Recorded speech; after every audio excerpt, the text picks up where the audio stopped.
So I want to combine the accelerator oscillator and AI. For the accelerator oscillator, I just refer to it as AC. For the AI, I'll be using Gemini, which is a model from Google. The specific model I'm trying out here is Gemini 2.5 Flash, but I have also tried this with Gemini 1.5 Flash, but I'm getting relatively better performance with 2.5. So theoretically speaking, you can try this with any model that can process images. I have my MT5 open here and I have added the AC. On MT5, how you do that is you go to Insert, Indicators, Custom, and then it's going to be the first one. That's the accelerator oscillator. So as you can see, the AC has like a line that's dividing the upper histogram to the lower ones. So this histogram bars can either be red or green, and this shows momentum. So whenever it's green, it's just means the momentum is going up. Whenever it's red, the momentum is going down. And the reason why we have like green and red both being up and down is because like here you can see, so the buyers are like dominating, and then it seems like the sellers are starting to dominate some more. That's why this turns into red. So just like the shift in color just shows you who is currently extremely active in the market at that particular time. A commonly used strategy with this indicator is typically in this way. For the buy, we usually have the AC to be above the zero line. So this is a zero line here. I'll just show you with this. So we first of all check, is the AC above the zero line?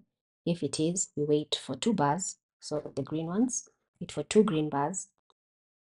So you can use any arbitrary number. For me, I just used 2. Once we have the 2 bars that are green, then on the third one, we place a buy trade. And then the opposite is for sell. The AC is below 0, the 0 line. Then we have 2 red bars, and then on the third one, we get into a sell trade. So that is a strategy without any AI. So now let's bring AI into this mix. Let me show you what we want to do. So here's what we're trying to do. We want to take a screenshot of the chart that has the AC and our chart. We remove anything else that's on the chart at that particular time. We send that to Gemini, and then we ask Gemini, hey Gemini, given this chart, do you think we should buy, sell, or hold? Those are the 3 things we ask. And then part of the response, Gemini will tell us, I think you should now hold, and then give us a reason. And also part of the response is the ability to draw these white boxes. These are called bounding boxes. And they're supposed to identify either trends, candlestick patterns, or chart patterns. As you can see, as you can already tell, it's really doing a bad job with the candlestick patterns, but for the trends, it's doing decent. So let me just show you the prompt. Here is the prompt. I've already explained what the prompt does. So this is the sample response. As you can see, there's a boxes object. This object will now give us some coordinates on the chart. So given that 1024 by 1024, these are the coordinates that Gemini is saying this is like the label, the hammer, or the doji. For example, here you can also see there's like a downtrend. And it's not really clear. It's like a bit messed up. But now some tricks I've used to make this way easier is I'm sending a screenshot with candles numbers.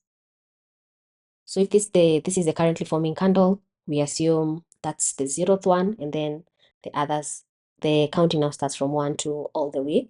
So we actually send this. This is the screenshot that Gemini sees. So what we tell Gemini is, given this screenshot, and you've identified like an uptrend, I need you to also give me the 2 candles at the extreme ends.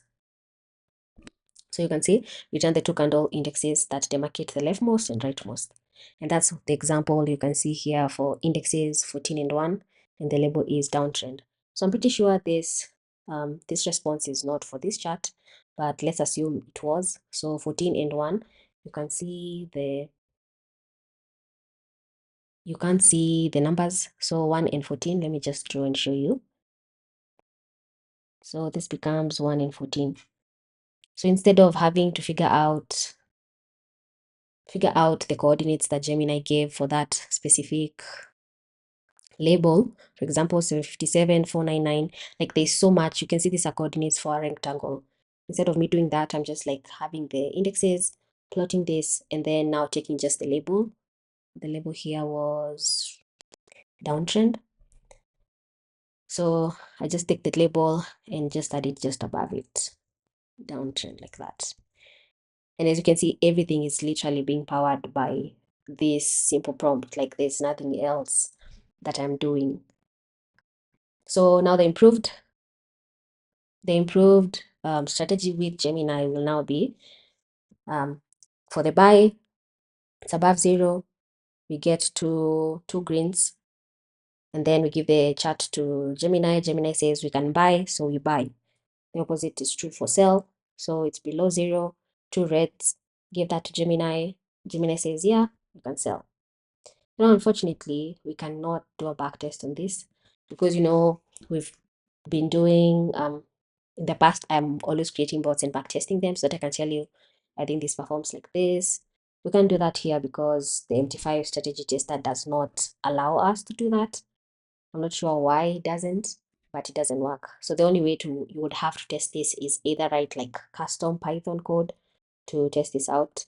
That would be one option. Another option would be to put this in a demo account and then monitor that demo account until you're confident that you're ready to move forward.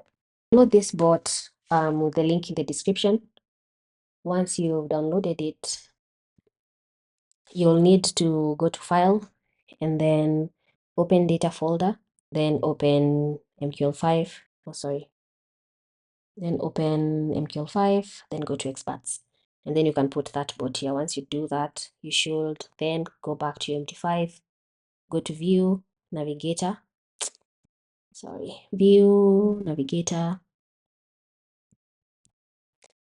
And then for you, it will be at the Expert Advisor. So if you cannot see it, just do a refresh. That bot for me is this one. So let me just attach it. So once you download the bot, it will come with a whole PDF that explains all this, that will explain all these inputs. So the most important is, of course, the Gemini API. All this works only if you have the API key. So be sure to follow the guide to get your API key. Once you have it, then click OK. So you should see this. It has changed color because I just like the black and red.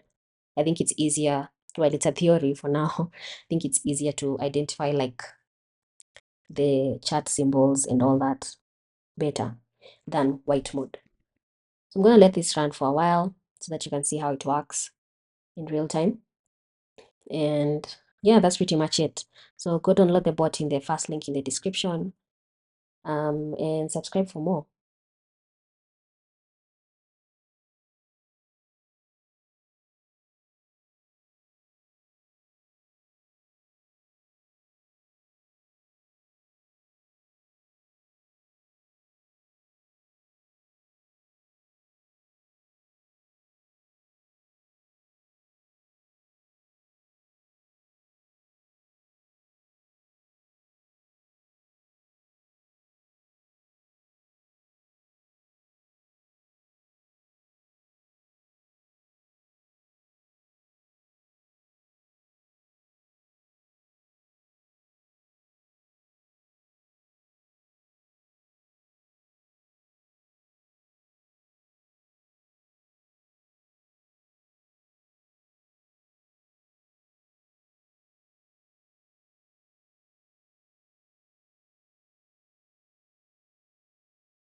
As you can see, this has a long way to go.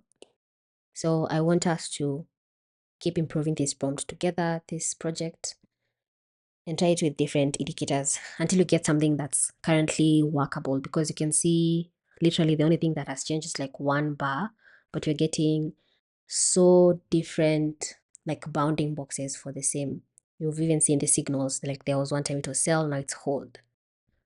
So how do we get this to that point where it can be used consistently, it can be used to actually make reasonable trades?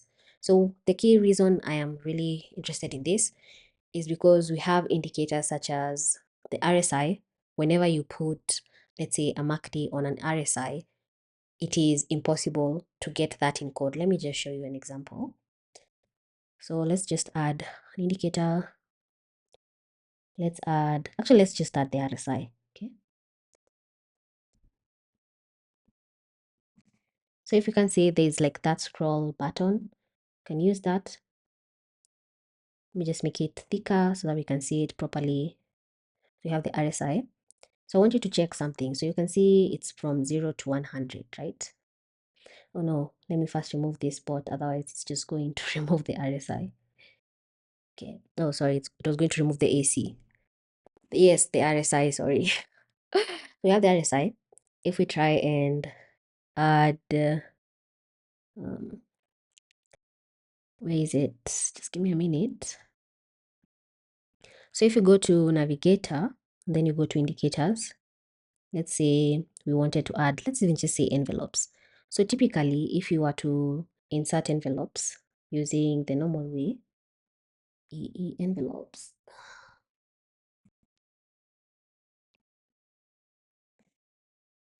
like this, just say the inputs are the same, like that. Okay, so typically, if we add envelopes, has that been added? I can't even see it. Let me check indicators.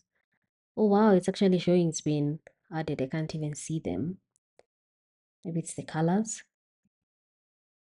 Make them thicker.